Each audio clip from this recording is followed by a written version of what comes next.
Hey, thanks for joining us again for our series of conversations on writing. And today I'm very happy to be joined by Roz Morris. So Roz Morris is a novelist and essayist from London. Her futuristic novel, Lifeform Three, was longlisted for the World Fantasy Award, and her most recent novel, Everest, was a finalist in the Eric Hoffer Grand Prize. She's been a story mentor for multiple award-winning authors and filmmakers, ghostwritten thrillers for the big five publishers, nurtured talent for Cornerstones Literary Consultancy, and taught Guardian masterclasses in creative writing.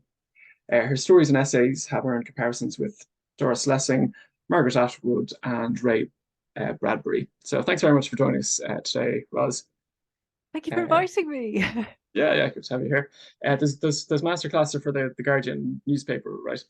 That's right, yes. Yeah, it's just when I said loud, Guardian masterclass sounds kind of like a sort of superhero sort of thing. Oh, it could be, couldn't it? No, it wasn't as Yeah. cool as that. We were all very quiet. So if I'd like to kind of open by if you'd like to tell us about your latest published work. My latest published work is Yeah. this novel, Everest, which you mentioned actually. The idea behind it is a man is climbing a mountain, Everest actually. He falls into a glacier, his body can't be recovered. About 20 years later, all the people who knew him are still waiting for his body to eventually come down the mountain and be released. And also, he was a rock star. So absolutely everyone else in the world is waiting, and they can play records of him when he was young and beautiful. They imagine he's still like that because he's preserved in the ice. He's everywhere. And for the people who really knew him, this makes it very, very hard to move on. And until he's found, they will not ever rest. Great. Was there anything in particular that kind of inspired the story, or is it a composite of different kind of ideas you had kind of floating around in your head? Or Several ideas. The first thing that really gripped me was the idea that someone might fall on a mountain and just be stuck there, but actually be still kind of moving around, because glaciers are like rivers in slow motion. They're not just a solid block of ice, they move all the time, and they're moving as more snow falls in at the top and then sort of melts on the way down. So they are sort of like rivers in that respect. And also you can have avalanches that just upset everything. And I just thought, if someone fell in and other people were waiting for them to come out, they'd be kind of held in this state of stasis, which is like a very prolonged kind of grief. I mean, grief is bad enough anyway, but this just makes it's the absolute ultra version of loss. You know, someone who's always gone but still there and still never resolved. And somehow I started thinking about music, because music is a time capsule. You can hear someone's voice recorded 20 years ago. You can see them, actually. You see them in a video, see them young and beautiful. You can see them really performing something of their best. And the two things really went together. I thought, this guy's got to be a musician.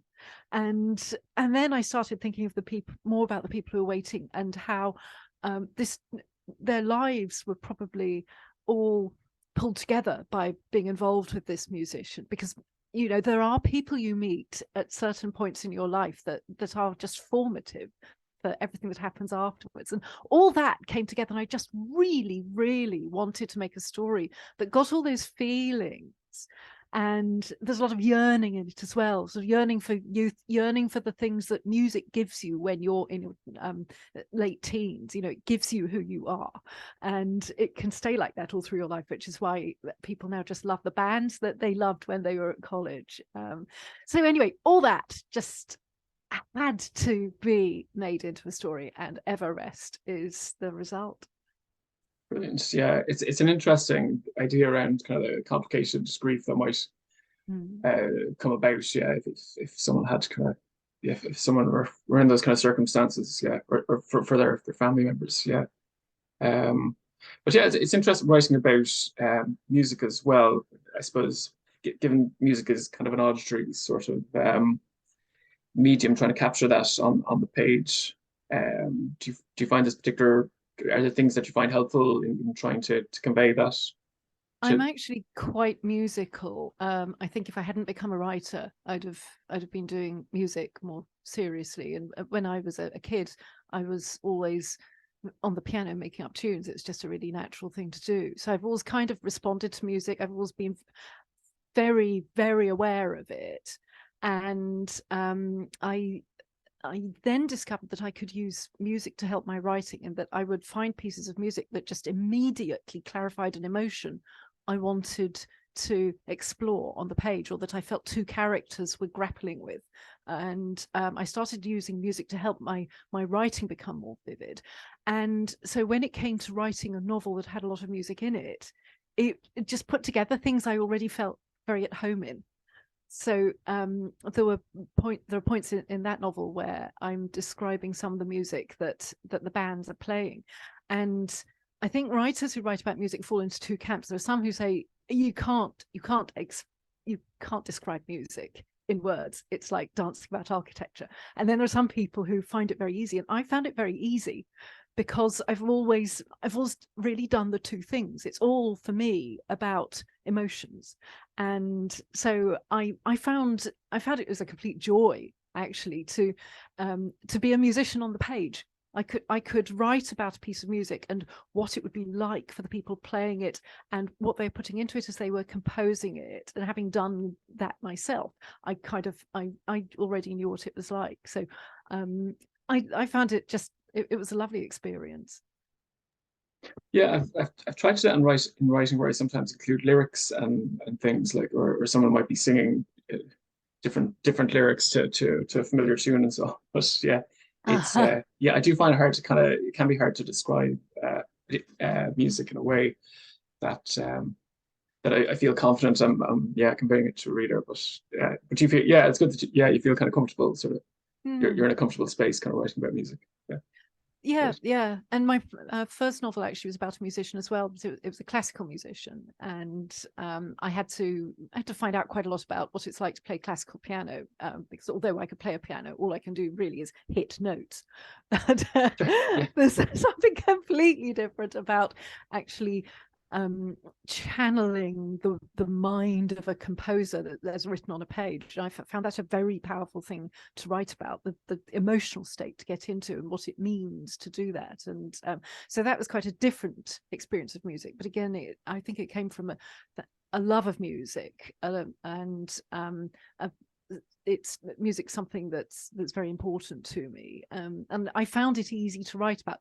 There are certain things I don't think I'd find easy to write about. I don't think I'd ever find it easy to write about the rewards of gardening, for instance.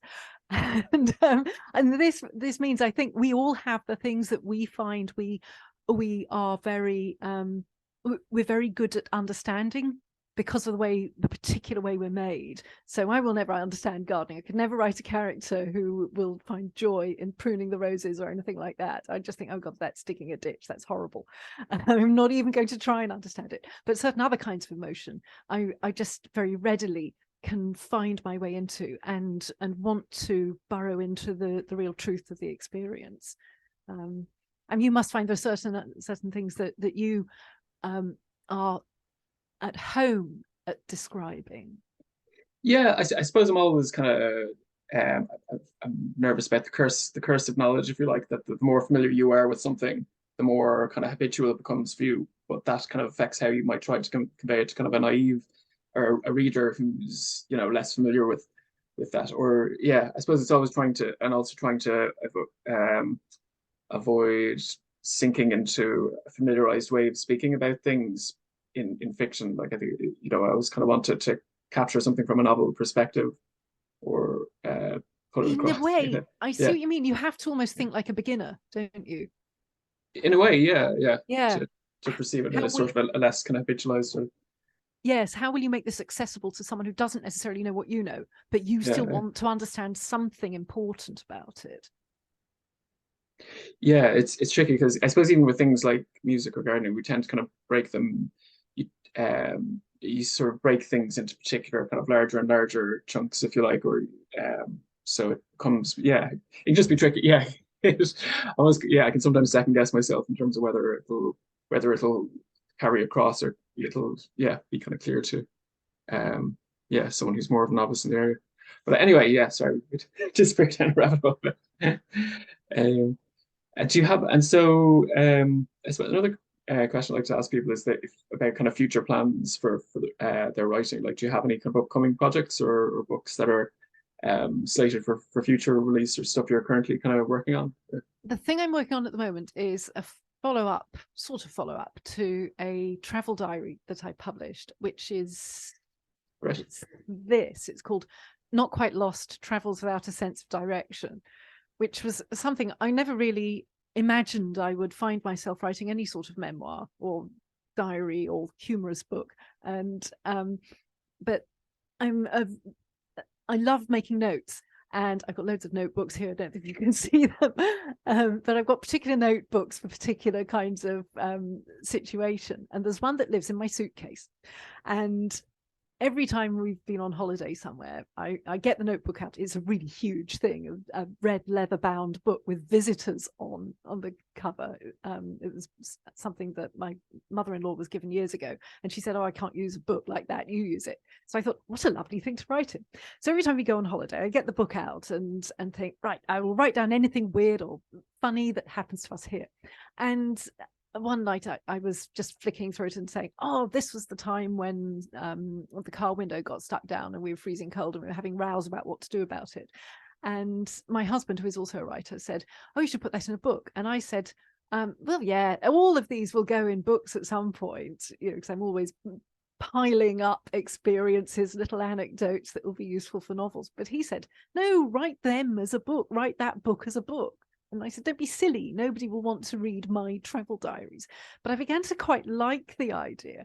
And then I thought, all right, let's be sensible and let's see what sensible people would think about this. So I mentioned it to a few friends who I knew would tell me the truth. And they all said, oh, I'd love to read that. So I thought, okay, well, I better see if I can actually make it a creditable book. And it actually turned out really well. And I'm doing a second one. So.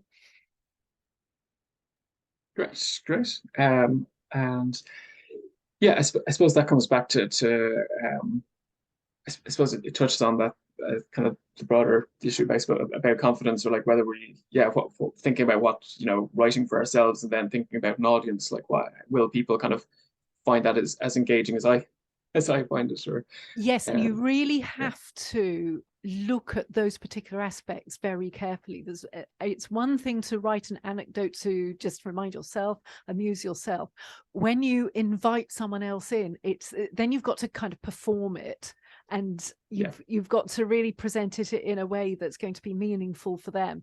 And you've also got to figure out if there's something more interesting you could say about it. What I often find with the pieces for that book and with the follow-up that I'm working on is I'll start with something that I thought, I just wanted to record this moment because it was interesting to me. But I come to think about presenting it in the book, I have to think, well, how can I find if there's a lot more in here? Often I find that there is actually a much bigger story that I'm feeling is under the surface. It's all true. It's still all true, but there's a bigger thing to be got out of it. And I think this is what personal essays are like. You write something that personally happened to you, but you go to a sort of deeper level of just a kind of common experience or something that people will recognize or people can get involved in, even though it's not happening to them. And I think that's a very interesting art form. Yeah, and it's I suppose the fact that you had those kind of beta readers, like people who could kind of give you the feedback, is always great in terms of kind of getting it out into I suppose getting out of your head and just sort of getting your work kind of out into the world. And, sorry, I was kind of jumping back a bit there. The beta readers, though, they are important because you can only do so much yourself, and everyone has blind spots. And I find this when I work with writers who have got a manuscript they want advice on.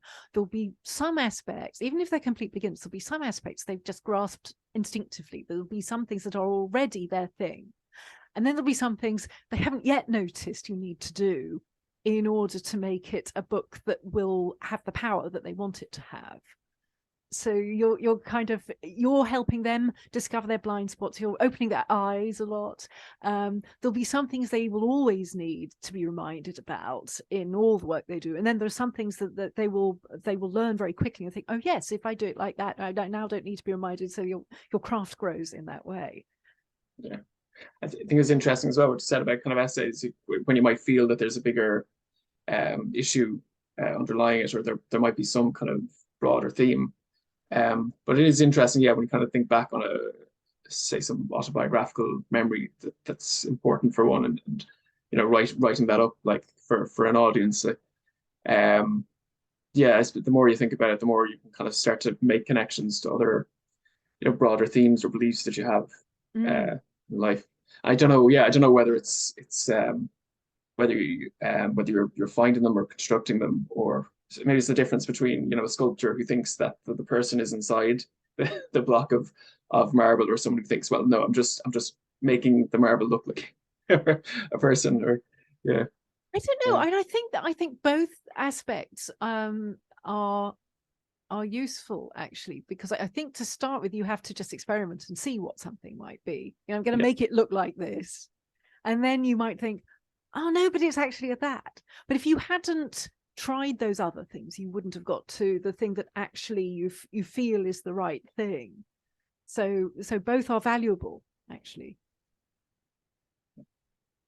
And in terms of future work, do you have other kind of projects you're working on at the moment, or different ways of even reaching out to readers or new readers or different audiences? Well, I've got a blog and a newsletter. The blog is, I try to publish one post a month that will be useful to people who are in the writing or creative worlds. Also various interviews as well. And in my newsletter, I write, I suppose it's a personal diary of things that have just intrigued me as a creative person, or experiences that I just wanted to talk about to other people who might like them if they think like me. Sometimes it's a person I've met whose work I just really admire, and I just want to talk about that. And sometimes it's a place I've been to, or something that's happened to me that feels quite significant and important, and they end up as mini personal essays, actually. That and I really enjoy writing them, because I start with something I think, like we were saying, I've got to make this matter to people who aren't me. So and that's a really good discipline. So that's how I reach out to people. I reach out by writing a little thing to them every month. And if you get my blog as well as my newsletter, you get 2 things from me every month. And I can pop a link to in the description to those as well. Oh, lovely, thank you. But I also have other ideas gathering for various things. I don't yet really know what they're going to be, but there are things that I keep just hearing a little ding go off in my mind when I think about them, and so I just go and open a text file and write a bit. Or I've actually got a cardboard box here that it's quite posh, actually. It was from Christian Dior perfumes. Nice. And I've got notes in there, so that's going to be something. I don't really know what yet, but it's just a collection of things that seem to belong together. So at some point there'll be something like a big bang in there, and it will all start to work. Brilliant. And I do with these conversations, I do like to talk about unpublished work as well. I mean, are there particular pieces of work that you tried to get published but were unable to, or was there any work that you decided yourself like not to publish? Well, I've got a bit of an unusual background, because my first published work was novels I wrote for other people. So I was a ghostwriter, and I was writing many thrillers, and pretending to be very adventurous, brave people. And I'm not those things, but I was very good at researching and very interested in these things. So I wrote novels pretending to be other people. Meanwhile, I was working on a novel of my own, really wanted to find an agent, get it published, and embark on my own literary identity. I eventually found an agent, and it was really difficult actually to shake off the ghostwriting, because everyone I met in publishing knew who I'd been, and they just wanted me to carry on being that. Okay. And Yeah. I said, no, but I want to be me, which is different. I can do that, but I want to do this, which is me. And they just thought, no, we just wanted to write the stuff that makes loads of money. And I didn't make loads of money out of it, by the way. But I really wanted to get this novel published. I got an agent finally who believed in it, and she took it around publishers, and they said, well, it's a bit too unusual, and if her name is Jeanette Winterson, she'd be allowed to get away with this. And I thought, oh dear. And then I thought, I'll start a blog. I started a blog. That was nice. I got a lot of people who were interested in what I wrote. I actually self-published some writing books from that, because I've been doing a lot of work with writers. So I saw there was a lot that I could help people with, because people were asking me questions. I thought, I know the answer to this. I know how to do this. So I'll just explain, and it doesn't have to be difficult. So I wrote these books called Nail Your Novel. And then I thought, well, I could publish my novel. And I did, and fortunately people liked it, and I didn't even know what genre it was going to be. It was quite literary and a bit mysterious. I've got it up here actually. My Memories of a Future Life, it was called. Okay. And it's about somebody who goes to another life by hypnosis, and she's a concert pianist, which is the music I was talking about at the start. Yes, classical music. Yeah, classical music. And I found an audience that way. And then I published another novel called Lifeform Three, which is the one that was longlisted for the World Fantasy Award. And again, I was told that was too unusual. An agent shopped it around. Everyone said, oh no, it's too unusual. Nobody does that. It had a futuristic theme park, which was the last remaining piece of countryside. And there's an old crumbled house in the middle of it, and people come and they drive around and they look at fields and cows and horses, and they've never seen them before, because everywhere else has been built over, because global warming has just raised the sea level so much there's no room for any countryside anymore. So they come and just look at the last bit of countryside. And the narrator of that book is a groundsman who works in this theme park, and he starts to get dreams. And he's not supposed to have dreams because his mind is wiped every night. And so that, anyway, that was an unusual book. I was told if you're Ray Bradbury, you'd be allowed to get away with this. I thought, oh, for goodness sake, I'll just self-publish it. So I did. And and then I met Jessica Bell, who is Vine Leaves Press, and she said, oh, come and work for me. I just love your books. And so I did for a while. And she said, oh, and we'll adopt your books and put them on the Vine Leaves Press site. So they're on there. And she also adopted Everest when I brought that out, and Not Quite Lost, the travel diary. So really, I've never been kind of picked for publication by anybody, but because I've worked in publishing, the apprenticeship that I had, ghostwriting thrillers, meant I knew what went into making a book publishable. I knew all the checks you had to do. I wasn't just going out with this wildly romantic idea that I was brilliant. I knew I had to get proper feedback, proper criticism, proper editing, and all that kind of thing.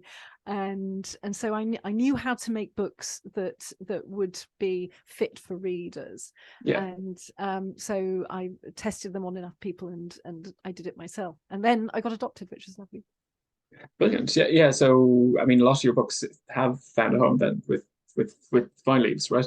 Yes, so, yes. Perfect. It's that's something that it can wind people up. Like, it's understandable, like when you said about getting feedback, where people are saying, oh no one is doing this. So you're basically being kind of shot down for having an original idea, which seems a bit unfair. Oh, unfair. Yes. Well, I was always told nobody knows how to sell it. And there are some publishers who do know how to sell it, or just embrace that. But the ones who I was going through agents, and they were all saying, oh yes, we'll send it to so and so, and they were all big names, and the big names were just looking for an easy sell. and small presses actually are far more likely to want the original people and the original ideas. Yeah, I suppose, yeah, every publisher, whatever size, has like their own niche, or they know how to sell certain things and they don't know how That's it. to sell something Yes. else. But yeah, I mean, like you say, if you're the despotic ruler of some country or whatever, then obviously if you've got a name for yourself. Whereas, yeah, if you, I suppose, as if you're a ghostwriter, your name might not have the same recognition as the people for whom you are ghostwriting. But yeah, like you say, it's fantastic. There are kind of smaller kind of indie presses who are kind of willing to take those kind of risks and publish stuff, that is original rather than sort of, telling you that your vision is too original or what have you. Yeah. Yeah, yeah. Yeah. I mean, has there ever been work that you kind of felt unsure about the reaction to it to an extent that you felt you had to kind of change it quite a bit, or that you felt you were unsure you wanted to put it out there, or even say very early work, or um I tested my books quite carefully to make sure that I'd done a professional job and that the manuscript did what it was supposed to do. I was very careful about that. I take a long time getting all the details right, making sure the nuance is right. And I don't ever want to put something out that is rushed.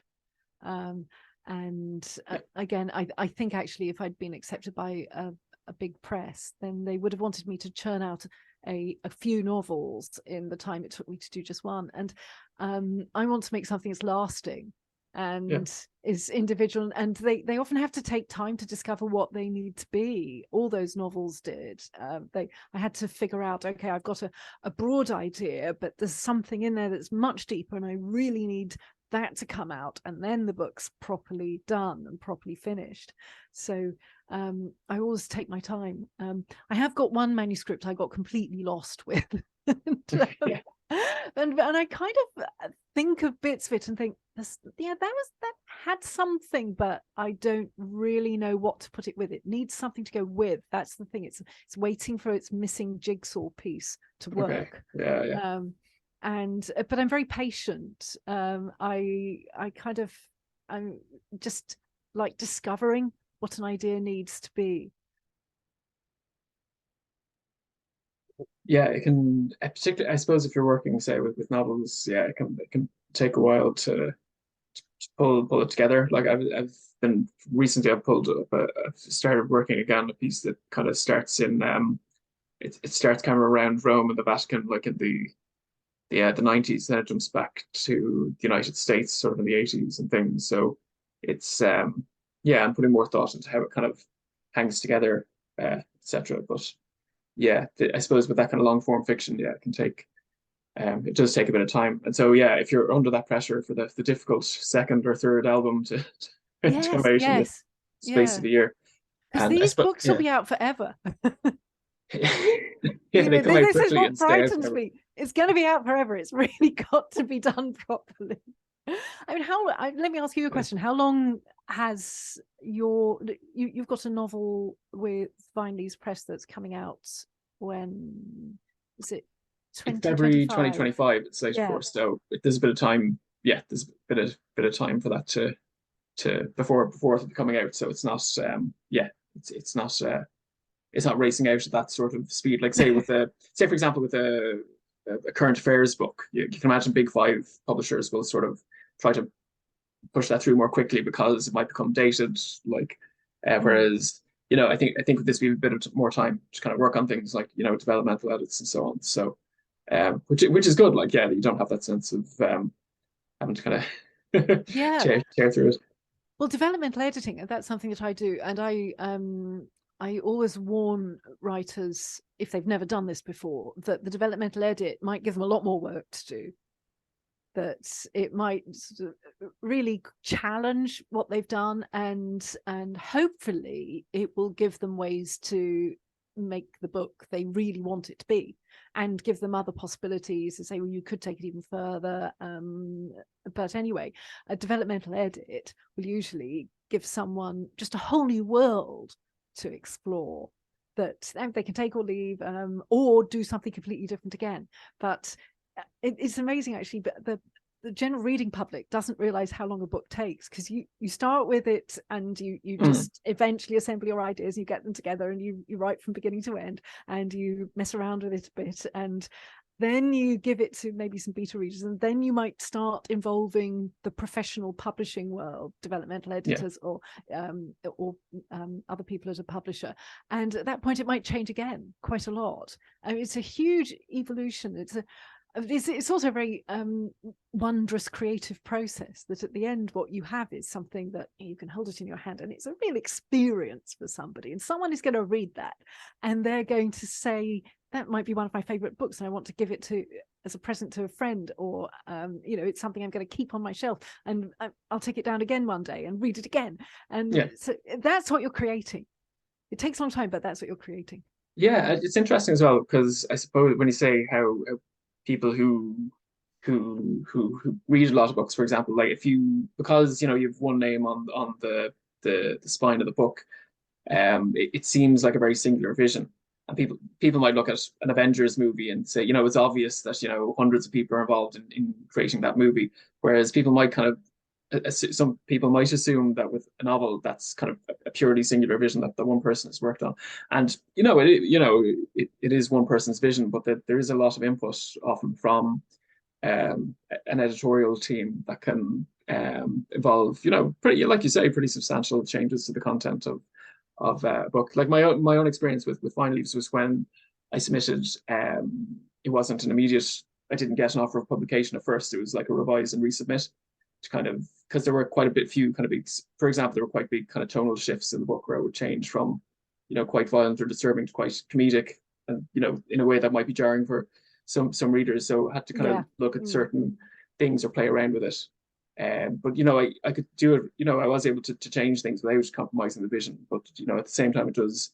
I think ultimately it can create a better book. But and I think this book is better for it.